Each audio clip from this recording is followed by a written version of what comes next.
পানিতে চললেও দেখতে অবিকল বিমানের মতো, ভাসতে ভাসতে যেন এখনই উড়ে যাবে আকাশে। বিমানে ওঠার স্বাদ থেকেই বিমানের আদলে এই জলযান তৈরি করেছেন বরিশালের বানারীপাড়া উপজেলার গোলাম মোস্তফা। দীর্ঘদিন ধরে বিভিন্ন যানবাহনের ইঞ্জিন নিয়ে কাজ করছেন তিনি। প্লেনে ওঠার মতো তো সমর্থক অনেকের নাই, যেহেতু আমারও তো নাই। আমি চিন্তা ভাবনা করছি যদি এটা একটা চলিত তো বললাম একটা বিমানে উঠছি, হয়তো জল বিমানে উঠলাম। আকাশ বিমানে না পারলেও একটা জল বিমান উঠতে পারছি। হ্যাঁ, একটা স্বাদ মিটলো। আবার অনেক ছেলেপান আছে, বাচ্চারা আছে, আবদার করে আমি একটু প্লেনে উঠবো। আমার সেদিন এক লোক প্রশ্ন করছে, ঠিক আছে আমার মেয়ে প্লেনে ওঠার জন্য একটু শখ ছিল, তাই ভাই টাকা তো জোগাড় করতে পারবো না, আপনি প্লেনটা একটু ঘুরতে হবে। আমি কইছি খরচ যা আমি দেবো, আর লইয়াইও। নিজের একটি ওয়ার্কশপও আছে মোস্তফার, যেখানে কাজের ফাঁকে নিজের শখ পূরণ ও মানুষের উপকারে আসে এমন জিনিস নিয়ে ভাবনা চলতে থাকে সব সময়। আর সেখান থেকেই মাস 6 আগে তৈরি করেছেন এই জলবিমান। বিগত 30-31 বছর আছি আমি লোহার জগতে, ইঞ্জিনের জগতে। আমি মাঝে মাঝে কিছু জিনিস আবিষ্কার করি। কিছু কিছু কাজ আছে, যেরকম স্টিলের নৌকা তৈরি করি, তারপর বাসমান টিলার তৈরি করতেছি।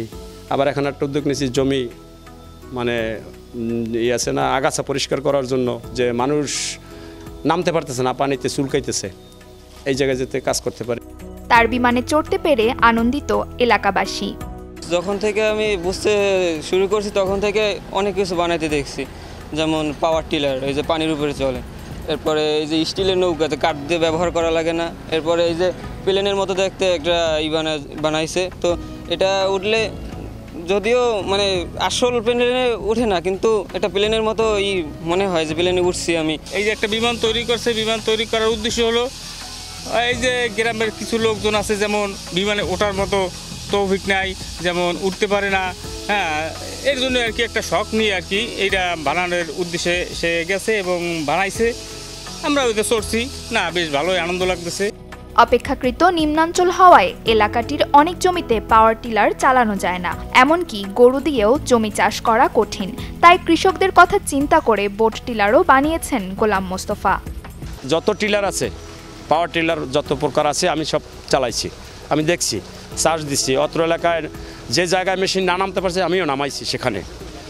তার এখন এমন এমন জমি আছে জোপ চাষ করতে পারতেছি না। মানে কৃষক যদি কোপাইয়া চাষ করে তাতে 5-7 হাজার টাকা খরচ 1 বিঘা জমিতে। যদি নাঙল চাষ করে মানুষ দিয়ে তাতে প্রায় 10 হাজার টাকা খরচ।